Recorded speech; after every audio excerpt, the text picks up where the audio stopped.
అపోస్తలుడైన పౌలు ఎఫెసీయులకు రాసిన పత్రిక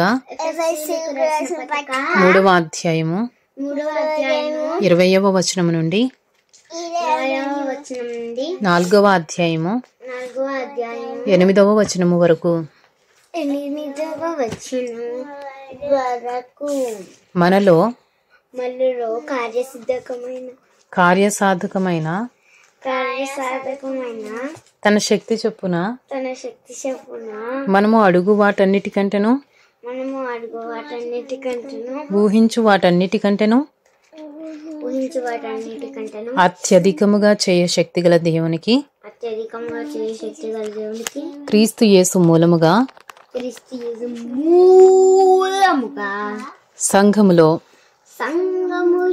తరతరములు సదాకాలము మహిమ కలుగును గాక.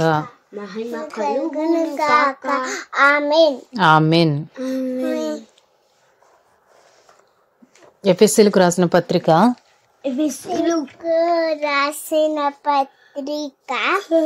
4వ అధ్యాయము. కాబట్టి మీరు సమాధానమును బంధకము చేత ఆత్మ కలిగించు ఐక్యమును కాపాడుకొనుటయందు శ్రద్ధ కలిగిన వారై ప్రేమతో ఒకరినొకడు సహించుచు మీరు పిలువబడిన పిలుపునకు తగినట్లుగా దీర్ఘ శాంతముతో కూడిన సంపూర్ణ వినయముతోను సాత్వికముతోను నడుచుకొనవలెనని ప్రభువును బట్టి ఖైదీనైన నేను మిమ్మును బతిమాలుకొనుచున్నాను. శరీరం ఒక్కటే, ఆత్మయు ఒక్కటే. ఆ ప్రకారమే మీ పిలుపు విషయమై ఒక్కటే నిరీక్షణ యందుండుటకు పిలువబడితిరి.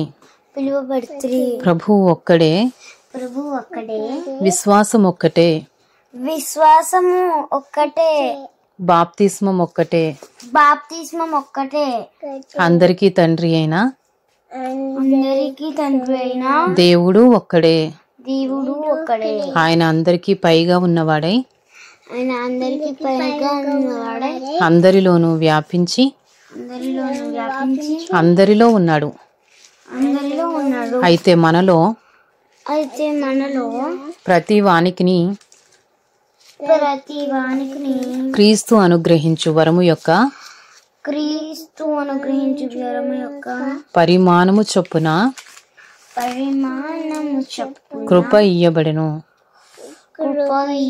అందుచేత ఆయన ఆరోహణమైనప్పుడు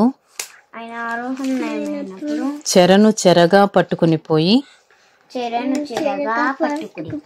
మనుష్యులకు ఈవులను అనుగ్రహించనని చెప్పబడి ఉన్నది.